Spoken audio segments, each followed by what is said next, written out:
Assalamualaikum warahmatullahi wabarakatuh. Selamat pagi, salam sejahtera bagi kita semua. Yang terhormat Bapak Johannes Edianto dan Ibu Almira sebagai dosen pembimbing mata kuliah Sejarah Arsitektur. Puji dan syukur kita panjatkan kepada kehadiran Tuhan Yang Maha Esa, karena atas berkatnya kita dapat berkumpul di ruang virtual ini untuk mengikuti presentasi mata kuliah Sejarah Arsitektur dengan materi yang akan dibahas hari ini, yaitu Mesir pada abad 900 Masehi sampai 480 sebelum Masehi. Tapi sebelum itu, izinkan saya untuk memperkenalkan diri terlebih dahulu. Perkenalkan saya Dinda Sitioniza dengan nomor ujung NIM 010 yang akan memimpin jalannya presentasi pada hari ini. Dan berikut teman-teman saya persilakan untuk memperkenalkan diri terlebih dahulu. Baik, perkenalkan Ibu Almira dan juga Bapak Johannes dan juga teman-teman sekalian. Nama saya Alora Syafa dengan ujung NIM 00.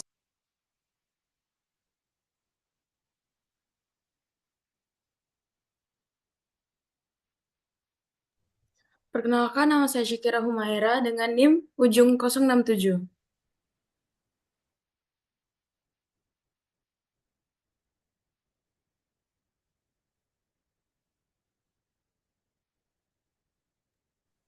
Perkenalkan, nama Perkenalkan, saya Ahmad Fauzi Latim dengan NIM 033.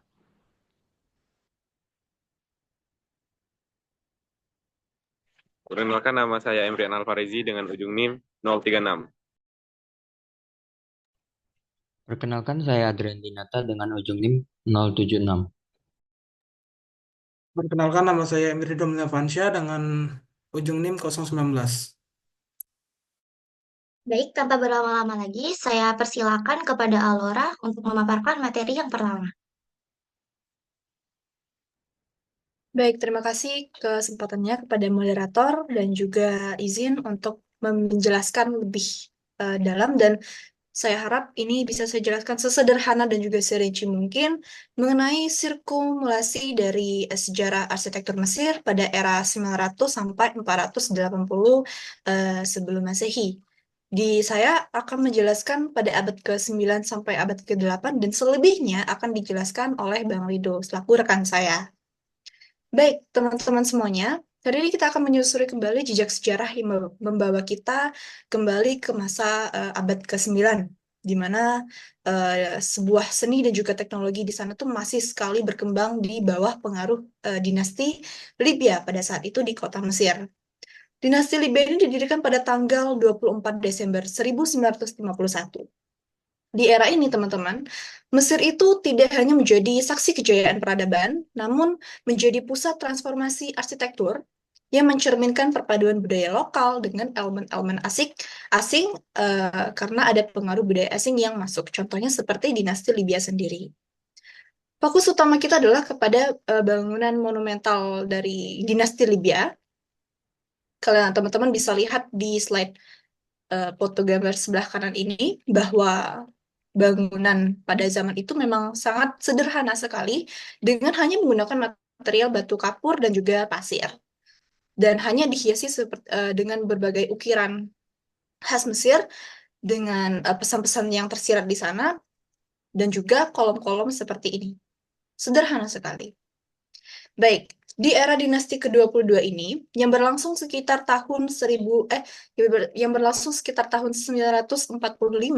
sampai 715 sebelum Masehi, kita berada di bawah ketika Mesir ini masih berada di zaman kekuasaan para Firaun dari suku Libu atau biasa disebut dengan Libya. Dinasti ini didirikan oleh Soshenq I yang awalnya adalah panglima militer. Sekilas tentang Soshenq I, yaitu memiliki nama lengkap Hatshepsut Sentenpenri Soshenq I, yang juga dikenal dengan nama Soshenq atau Seshonq I, yang merupakan seorang raja Mesir kuno dan juga pendiri dinasti ke-20 pada saat itu. Nah, Raja Soseng ini atau Seshong tadi adalah anak dari Nimrod A, pemimpin tertinggi suku Meshres dan juga Tansepes A. Soseng ini memiliki darah Libya dari ayahnya sendiri dan ditandai dengan pemerintah yang terfragmentasi, di mana pengaruh para imam besar di Tebes cukup sekali kuat. Namun, teman-teman, meskipun banyaknya ketidakstabilan politik, arsitektur pada periode dinasti Libya ini eh, membawa salah satu eh, membawa salah satu adaptasi dan juga inovasi, yaitu dengan adanya penggunaan batu kapur dan juga pasir sebagai bahan utama dalam pembangunan mereka. Nah, yang akan saya kupas secara tuntas di sini yaitu fokus pada monumennya tadi, dan yang terlebih lagi adalah salah satu peninggalan penting di era ini itu adanya renovasi dan juga perluasan di beberapa kuil besar, terutama di Karnak. Nah, Raja Soseng tadi, teman-teman, yaitu memerintahkan pembangunan gerbang Bubastite yang merupakan bagian dari kompleks Karnak. Nah, gerbang ini tuh juga dihiasi dengan relief-relief yang menggambarkan adanya kampanye militer dari Soseng I di Levant, yang menunjukkan bahwa seni relief monumental itu tetap menjadi bagian penting nih dari arsitektur keagamaan itu. Dan juga di sekitarnya, para Fir'aun dari dinasti ke-22 ini juga memberikan sumbangan nih berupa obelisik dan juga kapel kecil ke berbagai kuil di seluruh Mesir. Untuk bagian ornamen dari bangunan ini sendiri itu masih menggunakan kolom papiriform ya, yang berbentuk tanaman papirus. Jika teman-teman lihat di nanti ada penjelasan teman saya akan menjelaskan ornamen pilar itu terdapat seperti bentuk bunga teratai dan juga tanaman papirus di sekeliling ornamennya. Untuk ini berbeda dengan era sebelumnya, makam-makam dari dinasti ke-22 ini menunjukkan perubahan yang signifikan menurut saya, karena di periode ini tuh sudah ditandai dengan ketidakstabilan dari politik dan juga ekonomi, yang dimana pembangunan makam-makam batu besar seperti di era Kerajaan Lama, seperti contohnya di Giza, itu tidak lagi menjadi prioritas. Nah, sebagai gantinya, banyak bangsawan dan juga pejabat tinggi lebih memilih makam batu sederhana atau bahkan peti mati kayu yang dihiasi dengan dekorasi rumit. Teman-teman juga bisa search di Google bagaimana bentuk peti mati yang seperti mumi-mumi diletakkan di peti mati itu. Itu juga terdapat ditemukan, lebih tepatnya ditemukan di Lembah Para Raja dan di tepi barat Sungai Nil. Dan berdasarkan research juga, tim arkeolog Mesir lebih tepatnya menemukan sekitar 30 buah peti mati yang masih utuh dan juga tersegel. Nah, peti mati tersebut juga milik pemuka agama dari dinasti kedua-dua sendiri yang berupa dewa-dewa Mesir seperti Dewa Amun dan juga Dewa Khonsu. Nah, lalu bagaimana dengan pengaruh budaya atau pengaruh adaptasi yang muncul di dinasti ini? Nah, karena penguasa dinasti kedua-dua ini berasal dari suku Libya, teman-teman, ada beberapa elemen budaya Libya yang mulai masuk ya ke dalam seni dan juga arsitektur di Mesir ini, walaupun tidak mengubah secara drastis gaya khas Mesir, namun salah satu yang dapat terlihat dari pengaruh budaya ini ialah munculnya simbol-simbol dan gaya seni tertentu yang sedikit berbeda di era sebelumnya. Udah, kita lanjut ke penjelasan ke abad ke-8. Kita move on dulu dari abad ke-9. Kita langsung masuk ke abad ke-8 sebelum Masehi. Berselang sekitar 800 sampai 700 sebelum Masehi. Teman-teman bisa lihat bahwa perbedaan kedua bangunan monumental dari dinasti Libya ke dinasti Kushite ini sangat berbeda ya, jelas sangat berbeda. Karena di dinasti Kushite ini sudah mulai terciptanya ada pilar-pilar dan juga ornamen-ornamen yang merupakan pesan tersirat dari bangunan itu.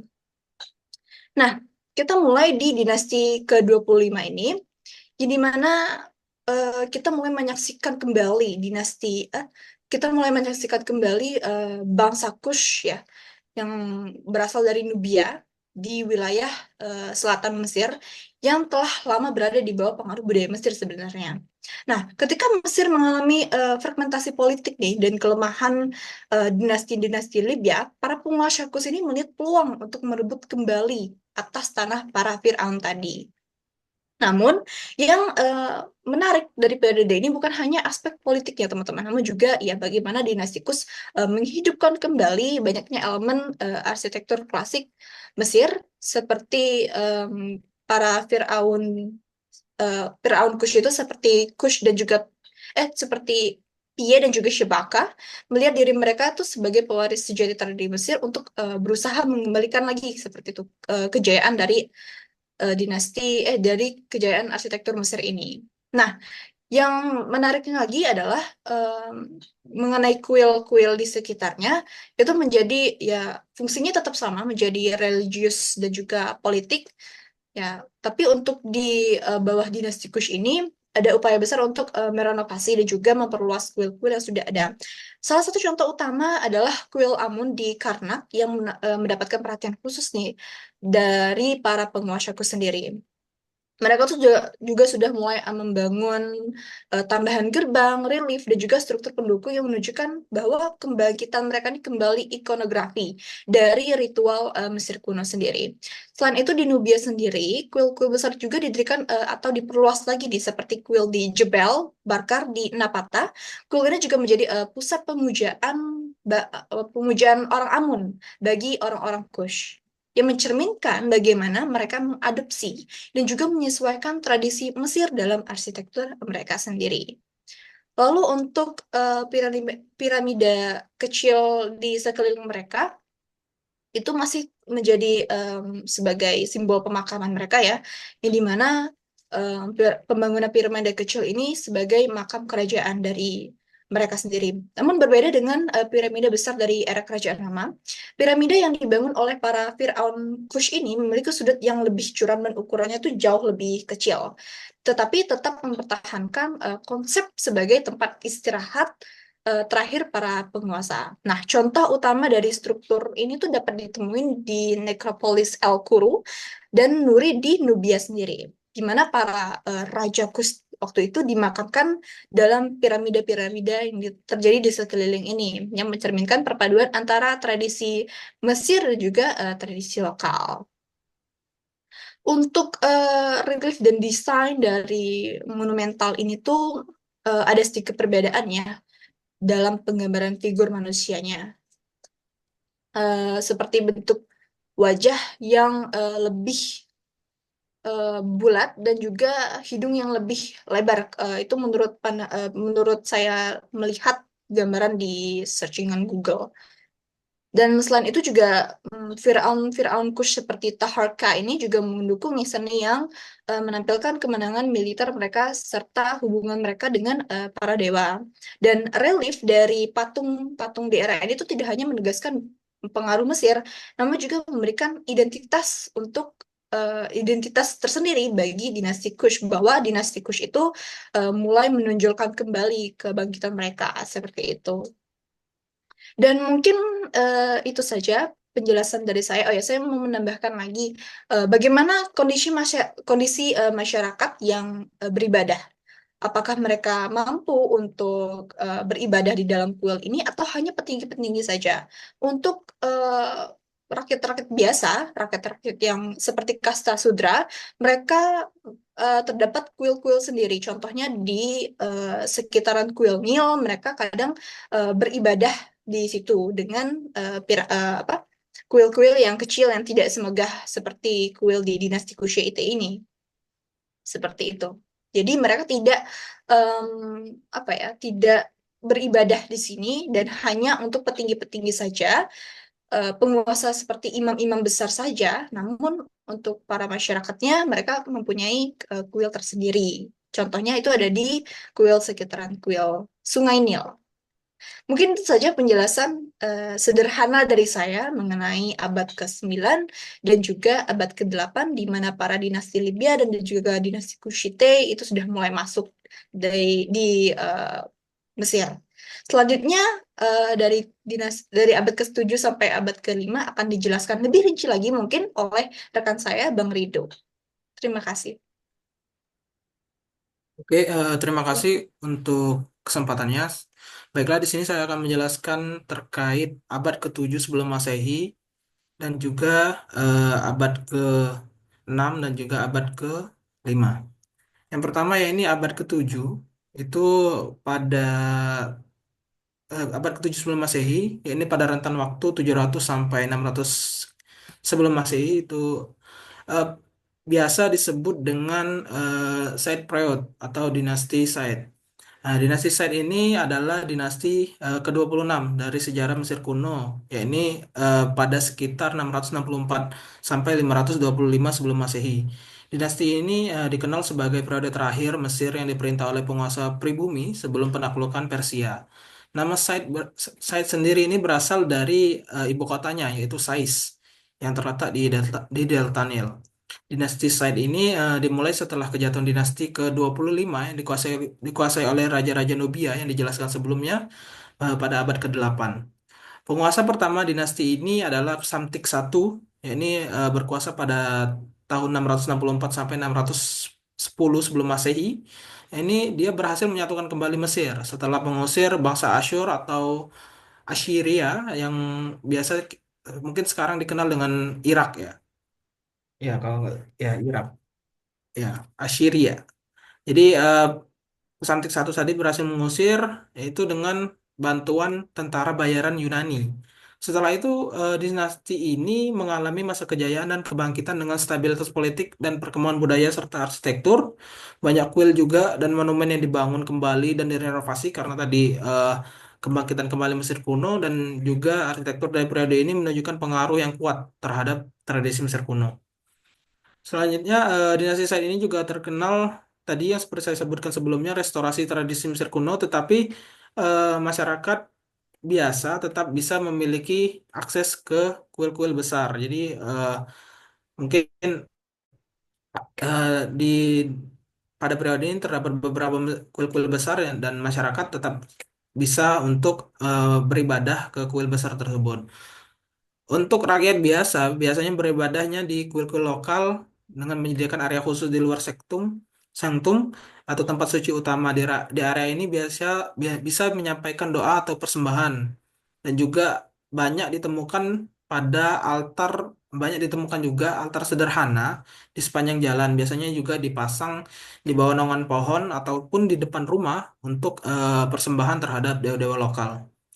Dan juga di rumah untuk eh, masyarakat pada periode ini juga terdapat tempat kecil di dalam rumah untuk persembahan bagi dewa pelindung. Dan juga pada periode ini peran pendeta lokal juga masih sangat kuat karena sering menjadi perantara antara masyarakat biasa dan juga dewa. Mereka juga membantu mempersembahkan doa, menulis teks magis untuk keperluan tertentu. Pada periode ini ada beberapa raja terkenal pada dinasti Said ini. Ya, ini yang pertama tadi yang saya sebutkan di Psamtik I pada tahun 664 sampai 610 sebelum Masehi. Ya, tadi mengusir bangsa Asyur, Syria atau Irak, dan menyatukan kembali Mesir. Selanjutnya itu beralih kekuasaan kepada Neko II pada tahun 610 sampai 595 sebelum Masehi. Ini dia membangun kanal yang menghubungkan Nil ke Laut Merah dan juga mendanai ekspedisi laut. Selanjutnya itu ada Psamtik II pada tahun 595 sampai 589 sebelum Masehi. Jadi ini memimpin ekspedisi ke Nubia untuk memperkuat kekuasaan Mesir di selatan. Selanjutnya itu ada Apries itu pada tahun 589 sampai 570 sebelum Masehi. Dia ini menghadapi pemberontakan internal dan dikalahkan oleh jenderalnya sendiri, yaitu Amasis. Selanjutnya itu ada Amasis II, itu pada tahun 570 sampai 526 sebelum Masehi. Dia menjalin hubungan baik dengan Yunani dan membawa stabilitas ekonomi. Yang terakhir itu adalah Psamtik III. Psamtik III ini pada tahun 526 sampai 525 sebelum Masehi, raja terakhir dari dinasti Said yang dikalahkan oleh kekaisaran Persia di bawah Kambisus II dan dalam pertempuran Pelusium pada tahun 525 sebelum Masehi. Nah, ini akan nanti dijelaskan lebih lanjut pada penaklukan Persia itu abad ke-6.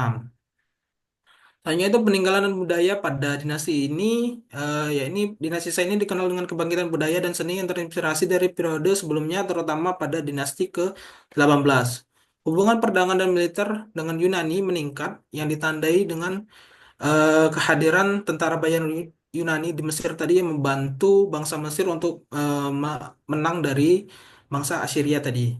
Selanjutnya dibangun juga beberapa kuil dan monumen di daerah Sais serta tempat lain di Mesir. Akhir dari dinasti ini berakhir pada tadi yang saya seperti jelaskan 525 sebelum Masehi ketika Mesir ditaklukkan oleh Persia di bawah Kambisus II, yang kemudian mendirikan dinasti ke-27 sebagai bagian dari kekaisaran Achaemenida Dinasti Said ini juga memainkan peran penting dalam sejarah Mesir sebagai periode terakhir sebelum dominasi asing dan warisannya tetap terlihat dalam seni serta kebijakan luar negeri Mesir kuno. Mungkin itu terkait penjelasan pada abad ke-7 sebelum Masehi. Jadi memang fokus pada abad ke-7 ini eh, pada apa ya, kebangkitan budaya Mesir kuno dan juga berakhirnya juga peran dari kebudayaan Mesir kuno. Jadi memang cukup penting pada abad ke-7 sebelum Masehi ini. Selanjutnya itu adalah abad ke-6 sebelum Masehi. Ya, pada abad ke-6 sebelum Masehi ini pada tahun 600 sekitar 600 sampai 500 sebelum Masehi ini merupakan penaklukan Persia. Jadi pada masa ini penaklukan Mesir oleh Persia terjadi pada tahun 625 sebelum Masehi yang seperti saya jelaskan sebelumnya di bawah kepemimpinan Kambisus II, Raja Kekaisaran Achaemenida. Peristiwa ini menandai berakhirnya dinasti Said, dinasti ke-26 dan awal dari pemerintahan Persia sebagai dinasti ke-27 Mesir. Sebelum invasi Persia, Mesir diperintah oleh Pesantik III tadi, penguasa terakhir dari dinasti Said. Persia telah menjadi kekuatan besar di timur dekat dengan menaklukkan Babilonia dan Media. Kambisus II kemudian mengarahkan perhatiannya ke Mesir, yang merupakan salah satu kerajaan terakhir yang belum berada di bawah kekuasaan Persia. Beberapa alasan Persia menaklukkan Mesir. Yang pertama adalah ambisi ekspansi. Persia ingin memperluas wilayahnya ke Afrika. Yang kedua adalah pembalasan politik. Firaun Amasis II sebelumnya mendukung musuh Persia, termasuk kerajaan Lydia. Yang ketiga adalah keuntungan ekonomi. Mesir kaya akan sumber daya seperti gandum dan emas. Dan yang keempat adalah lemahnya pertahanan Mesir. Setelah kematian Amasis II, penerusnya adalah Samtik III tadi tidak memiliki pengalaman dalam menghadapi Persia. Selanjutnya itu s- pada penaklukan Persia ini lebih dikenal dengan pertempuran Pelusium atau yang pada tahun 525 tadi. Penaklukan Mesir diputuskan dalam pertempuran Pelusium yang terjadi di bagian timur Delta Nil. Ada beberapa faktor yang menyebabkan kekalahan Mesir. Yang pertama adalah strategi Persia. Persia menggunakan taktik psikologis dengan mengeksploitasi kepercayaan Mesir terhadap kucing. Konon Kambisus II ini memerintahkan tentaranya membawa kucing ke medan perang dan pasukan Mesir enggan melawan serta takut melukai hewan yang merupakan yang mereka anggap suci. Seperti yang kita ketahui, kucing merupakan salah satu simbol suci yang biasa kita lihat di eh, Mesir kuno. Pasukan bayaran Yunani. Jadi seperti yang saya jelaskan sebelumnya, em, Persia ini berhasil mengalahkan Mesir karena dengan pasukan bayaran Yunani. Mesir mengandalkan bayaran Yunani ini, tetapi mereka tidak cukup kuat untuk mengalahkan pasukan Persia yang lebih besar dan lebih terorganisir. Selanjutnya adalah pengkhianatan di pihak Mesir. Beberapa pejabat tinggi Mesir berpihak pada Persia sehingga melemahkan pertahanan Mesir. Akibatnya Pesantik III kalah dan mundur ke Memphis, tetapi akhirnya ditangkap oleh Persia. Selama periode ini, arsitektur Mesir mulai menunjukkan pengaruh dari Persia, meskipun eh, banyak terjadi banyak tradisi arsitektur Mesir yang tetap dipertahankan. Masyarakat biasa pada masa pendudukan Persia ini tetap melanjutkan tradisi ibadah mereka meskipun Mesir berada di bawah kendali asing ataupun dalam keadaan berperang. Tempat ibadah di luar kuil tempat ibadah di luar kuil besar itu seperti Philae, Edfu sangat terbatas untuk rakyat biasa. Mereka beribadah di area luar kuil seperti Pronaos, sebuah ruang semi publik di depan sanctum. Persembahan di dekat patung suci itu biasanya ditinggalkan oleh para rakyat biasa seperti sesajen roti bir atau bunga di tempat patung kecil untuk melambangkan eh, apa ya melambangkan persembahan mereka terhadap dewa. Ibadah di sekitar sumber air itu masyarakat biasanya melakukan ibadah pada mata air ataupun sungai Nil yang sering digunakan sebagai tempat persembahan karena dianggap memiliki kekuatan magis yang diberikan oleh para dewa-dewa. Mungkin itu untuk abad ke-6 antara tahun eh, 600 sampai 500 sebelum Masehi, yang mana tahun ini merupakan tahun termasuk tahun yang penaklukan ataupun banyak perperangan karena juga merupakan akhir dari Mesir kuno. Selanjutnya itu adalah abad kelima pada tahun 500 sampai 480 sebelum Masehi. Ini merupakan masa setelah penaklukan Persia tadi. Setelah penaklukan Persia, Mesir di bawah kekuasaan Persia ini eh, yang dipimpin oleh Kambises II memproklamirkan dirinya sebagai Firaun Mesir dan mendirikan dinasti ke-27. Jadi dia walaupun memang bukan berasal dari Mesir kuno, dia tetap melanjutkan dinasti ini sebagai dinasti ke-27 yang berlangsung tadi pada 525 sampai 404 sebelum Masehi. Beberapa dampak dari penaklukan ini yang pertama yakni Mesir menjadi bagian dari kekaisaran Akhamenia. Persia mengendalikan sistem administrasi dan pajak Mesir dan juga beberapa kuil dan tradisi Mesir tetap dihormati meskipun ada kebijakan yang dianggap keras oleh rakyat. Di bawah pemerintahan Persia, agama Mesir tetap dipertahankan, meskipun ada beberapa perubahan dalam struktur politik. Masyarakat biasa terus beribadah dengan cara mereka sendiri, yakni dengan beribadah ke kuil lokal ataupun ke kapel kecil yang ada di dekat permukiman untuk memberikan sesajen ataupun memanjatkan doa. Dan juga pada abad kelima ini, itu ada sebuah festival yang merupakan dijadikan sebagai momen utama ibadah. Selama festival ini, patung dewa akan diarak keluar kuil utama, memberikan kesempatan kepada masyarakat untuk memberikan persembahan langsung. Rumah, jadi ada beberapa festival yang memang dilakukan pada periode ini gunanya untuk tetap mempertahankan eh, ataupun menghormati lah dari agama Mesir tadi dengan cara mengarak beberapa patung keluar dari kuil-kuil utama. Selanjutnya itu pada keluarga-keluarga di periode ini, itu di rumah tangganya itu memiliki pusat ibadah tersendiri, yakni dengan altar kecil di rumah yang dihiasi dengan patungan dewa pelindung. Ritual sehari-hari seperti membakar dupa, menyanyikan pujian, ataupun mempersembahkan makanan sering dilakukan di tempat ini. Setelah pemerintahan Kambises II ini, Mesir tetap berada di bawah kekuasaan Persia hingga akhirnya berhasil memberontak dan juga memperoleh kemerdekaan pada dinasti ke-28 yaitu pada 404 sampai 399 sebelum Masehi. Penaklukan Persia atas Mesir ini merupakan titik balik dari sejarah Mesir kuno karena setelah ini Mesir mengalami dominasi asing dari berbagai kekuatan termasuk dari Yunani, Romawi, dan juga Romawi. Memasuki tahun 332 sebelum Masehi, Alexander Agung menaklukkan Mesir dan juga memulai periode Ptolemaic yang menandai dimulainya pengaruh Yunani yang kuat dalam arsitektur Mesir. Jadi pada abad ini arsitektur tadi mulai dipengaruhi lagi setelah dipengaruhi oleh Persia, kemudian pada akhir periode ini mulai dipengaruhi lagi oleh eh, Yunani karena memang eh, pada periode Ptolemaic ini Mesir sendiri akan di apa ya dikuasai oleh kerajaan-kerajaan kerajaan yang dikuasai di bawah naungan Yunani. Mungkin itu untuk sedikit penjelasan terkait abad ke-7, 6, dan 5 dari sejarah Mesir kuno. Saya kembalikan ke moderator. Terima kasih. Baik, terima kasih kepada Bang Rido atas penjelasan materinya yang sangat informatif. Baik, sekarang kita jeda dulu presentasinya dikarenakan waktu Zoom-nya akan habis. Nanti dilanjut lagi. Terima kasih. Ya.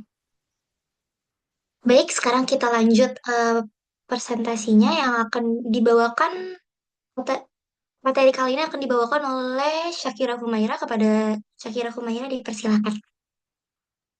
Baik, terima kasih kepada Adinda. Kali ini saya akan membahas material dan konstruksi untuk abad ke-9 sebelum Masehi, yaitu dinasti kedua, dinasti Libya. Untuk material konstruksinya sendiri, yang pertama ada batu kapur. Batu kapur digunakan untuk bangunan monumental seperti kuil dan makam. Batu kapur mudah dipahat, tetapi cukup kuat untuk menopang struktur besar Umumnya, batu kapur diambil dari tambang di dekat Sungai Nil. Lalu yang kedua, ada batu pasir.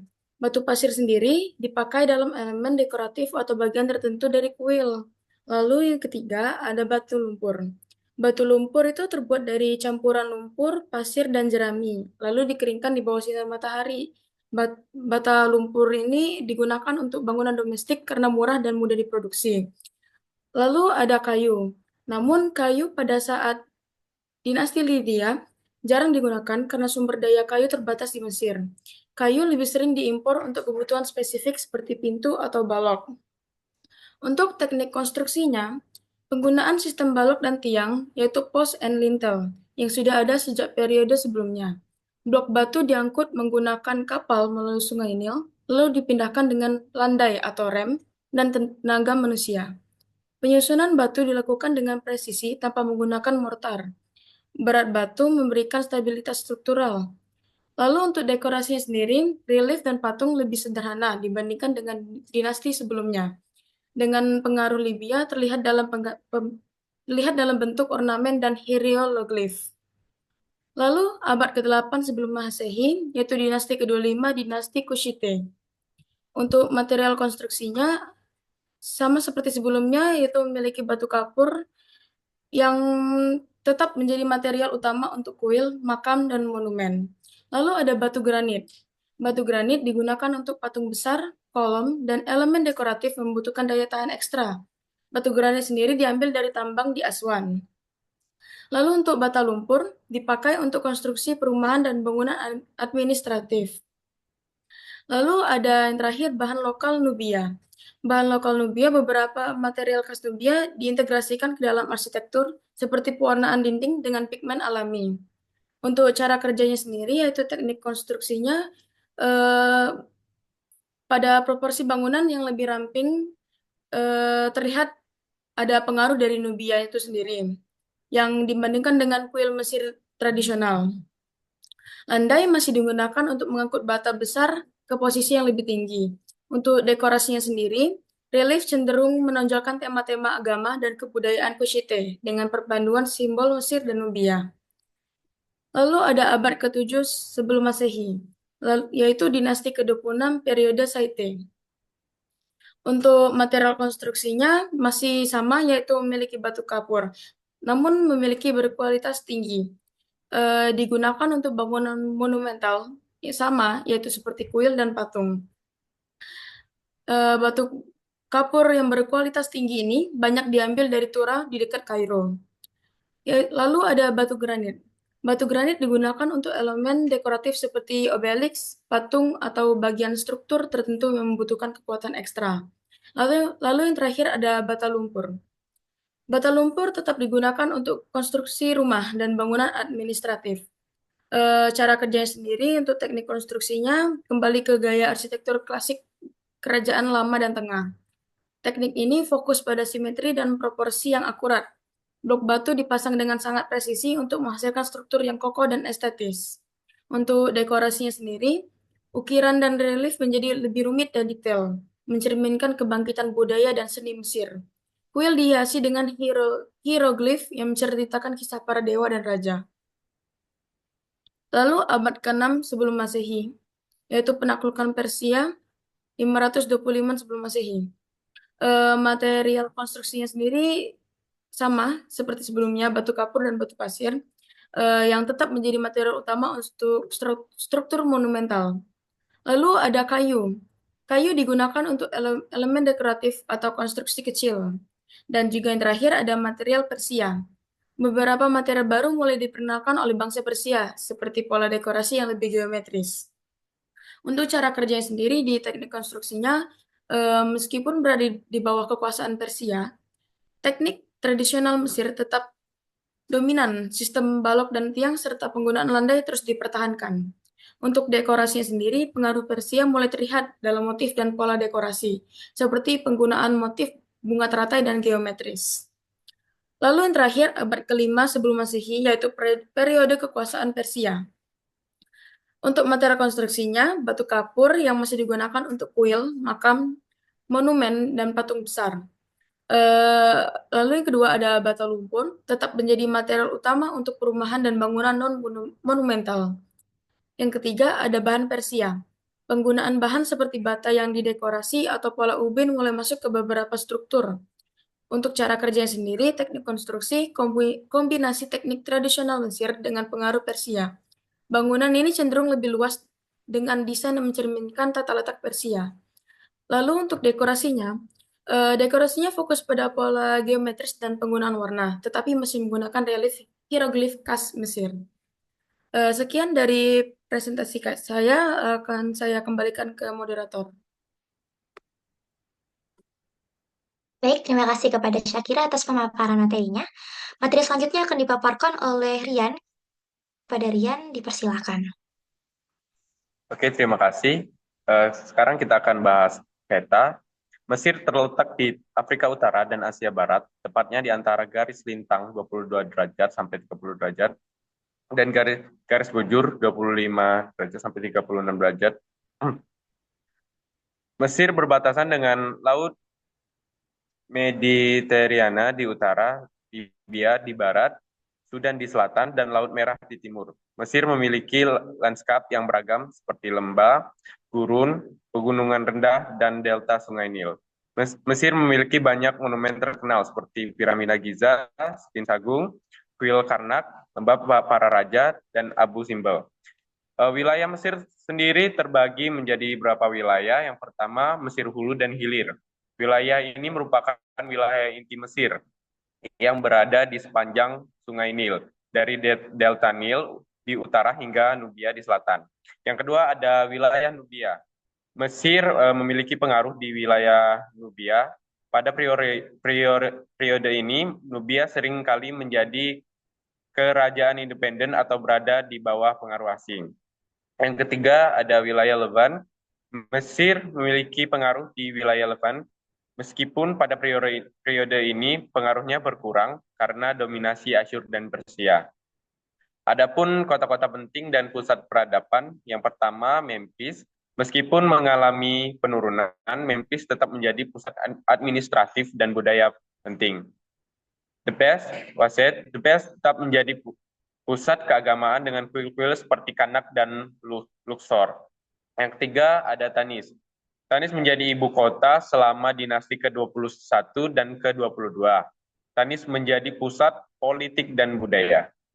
Dalam wilayah ini ada pun pengaruh asing. Yang pertama pengaruh Asyur. Pada periode ini Asyur memiliki pengaruh besar di Mesir, terutama selama dinasti ke-25 yang dikenal sebagai dinasti Nubia. Yang kedua ada pengaruh dari Persia. Pada akhir periode ini Mesir berada di bawah dominasi Persia yang mempengaruhi politik dan budaya Mesir. Peta ini memberikan gambaran tentang wilayah Mesir pada periode 900 sampai 480 sebelum Masehi, yang ditandai dengan pengaruh asing yang signifikan dan perubahan dalam pusat-pusat peradaban. Sekian penyajian dari saya kembalikan ke moderator.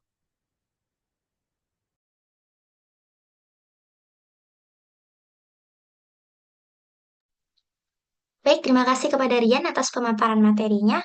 Selanjutnya, materi akan dipaparkan oleh Adrian. Kepada Adrian dipersilahkan. Baik, terima kasih atas kesempatannya. Saya akan menjelaskan materi tentang fungsi dan hubungan. Mulai dari abad ke-9 sebelum Masehi, dinasti kedua-dua dinasti Libya. Pada abad ini, Mesir mulai menunjukkan pengaruh budaya Libya. Arsitektur kuil tetap menjadi pusat perhatian, tetapi terdapat penurunan kualitas konstruksi dibandingkan dinasti sebelumnya. Penggunaan batu lokal mulai berkurang, dan struktur lebih sederhana dibandingkan era monumental sebelumnya. Contoh khas adalah kuil-kuil kecil dan relief yang kurang detail. Untuk fungsi bangunan pada abad ini adalah untuk fungsi pada abad ini, fungsi bangun pada abad ini lebih ke simbolis daripada monumental. Bangunan-bangunan ini berfungsi untuk menegaskan legitimasi penguasa Libya yang baru. sekaligus mempertahankan hubungannya dengan tradisi keagamaan Mesir. Selanjutnya, abad ke-8 sebelum Masehi, dinasti ke-25, dinasti Kushite. Pada abad ini, mereka membangun kembali banyak kuil besar, seringkali meniru gaya dinasti sebelumnya, khususnya dinasti ke-18. Piramida kecil khas Nubia dibangun di situs seperti Jebel Barkal, menunjukkan pengaruh tradisi lokal mereka. Kuil seperti Karnak direnovasi dengan tambahan relief yang lebih besar. Untuk fungsi bangunan pada abad ini, mencerminkan kebangkitan kembali spiritualitas dan tradisi keagamaan Mesir kuno. Kuil bangunan untuk menunjukkan hubungan pada penguasa Kushite dengan dewa-dewa Mesir, terutama Amun, sehingga memperkuat legitimasi mereka. Selanjutnya abad ke-7 sebelum Masehi, dinasti ke-26, Saite period. Arsitektur Saite period menampilkan kebangkitan gaya klasik Mesir. Monumen seperti kuil dan patung besar kembali menjadi fokus, dengan perhatian besar pada detail estetika. Misalnya, penggunaan relief mendalam dan hieroglif yang sangat terperinci. Kota Sais menjadi pusat arsitektur monumental pada abad ini. Untuk fungsi bangunan-bangunan pada abad ini ialah mencerminkan kebanggaan nasionalisme Mesir di bawah kekuasaan lokal setelah periode intervensi asing. Arsitektur ini berfungsi untuk mempertegas kemandirian dan identitas budaya Mesir. Selanjutnya, abad ke-6 sebelum Masehi, penaklukan Persia 525 sebelum Masehi. Ketika Persia menaklukkan Mesir, mereka melanjutkan tradisi arsitektur Mesir, tetapi dengan beberapa penyesuaian. Kuil-kuil tetap dibangun dengan gaya lokal, tetapi lebih sedikit proyek besar karena perhatian kecil Persia lebih terfokus pada administrasi dan perdagangan. Untuk fungsi bangunan pada abad ini ialah mempertahankan stabilitas sosial dan legitimasi kekuasaan Persia. Kuil tetap menjadi pusat ritual keagamaan, tetapi proyek monumental besar berkurang karena kurangnya investasi politik di Mesir. Baik, yang terakhir adalah abad ke-5 sebelum Masehi, periode kekuasaan Persia. Arsitektur Mesir di bawah kekuasaan Persia terus mempertahankan tradisi lokal, tetapi sebagian besar pembangunan berskala kecil. Beberapa pengaruh Persia dapat terlihat pada dekorasi.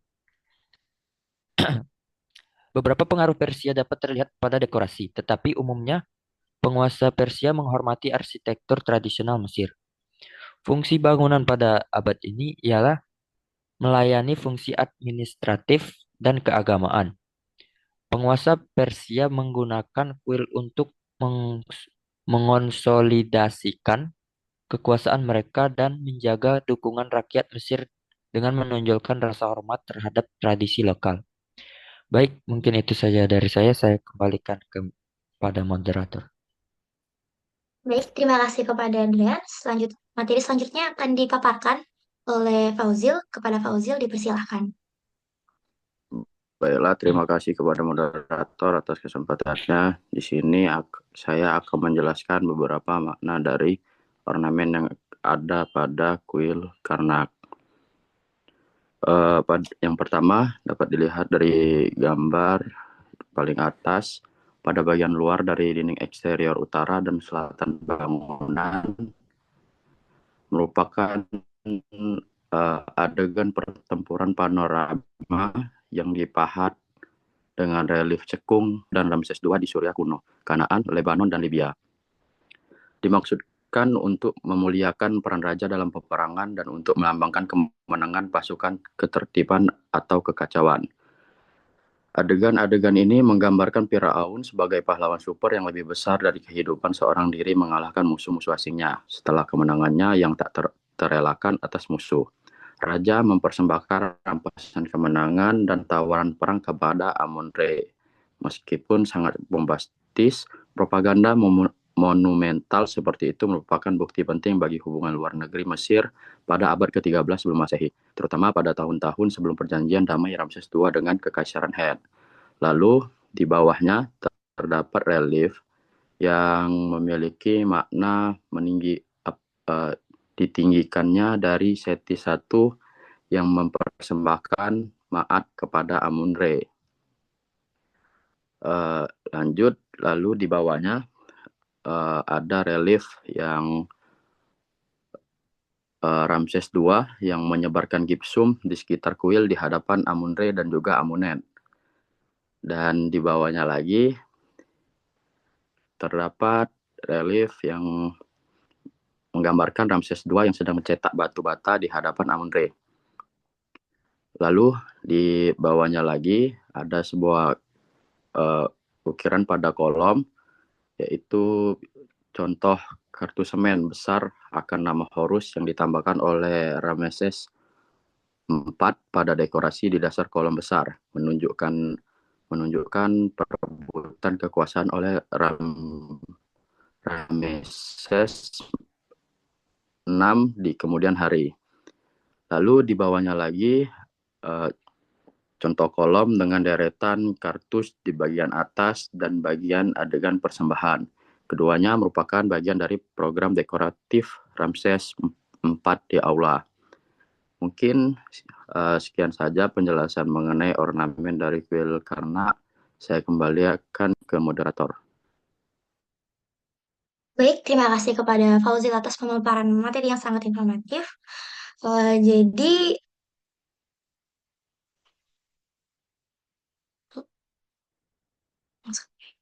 oke, jadi kita tadi telah melihat bagaimana arsitektur dan praktik keagamaan Mesir kuno mengalami perubahan. Perubahan signifikan dari dinasti Libya hingga kekuasaan Persia. Setiap periode membawa pengaruh budaya yang berbeda, mulai dari pengaruh Nubia oleh dinasti Kushite hingga elemen Persia di era penaklukan. Meski akses masyarakat ke kuil besar terbatas, mereka tetap beribadah melalui kuil lokal, altar rumah tangga, dan festival keagamaan. Dari segi konstruksi, Mesir mempertahankan teknik tradisionalnya, meskipun terjadi adaptasi material dan gaya sesuai dengan pengaruh dinasti yang berkuasa. Dengan demikian, arsitektur Mesir tidak hanya berfungsi sebagai simbol kekuasaan, tetapi juga sebagai sarana pelestarian budaya dan spiritualitas yang terus berkembang, menunjukkan bahwa warisan mereka tetap bertahan meski mengalami berbagai perubahan politik dan sosial sepanjang sejarah. Jadi itu saja mungkin sekian presentasi yang telah kami sampaikan. Terima kasih kepada seluruh anggota kelompok atas kerjasamanya dalam melaksanakan presentasi pada hari ini. Semoga presentasi ini dapat menambah pemahaman kita tentang kembangan Mesir pada periode 900 sampai 480 sebelum Masehi. Saya sebagai moderator mohon maaf apabila ada kekurangan dalam memandu jalannya presentasi pada hari ini. Terima kasih atas perhatiannya. Sampai jumpa di presentasi selanjutnya. Wassalamualaikum warahmatullahi wabarakatuh.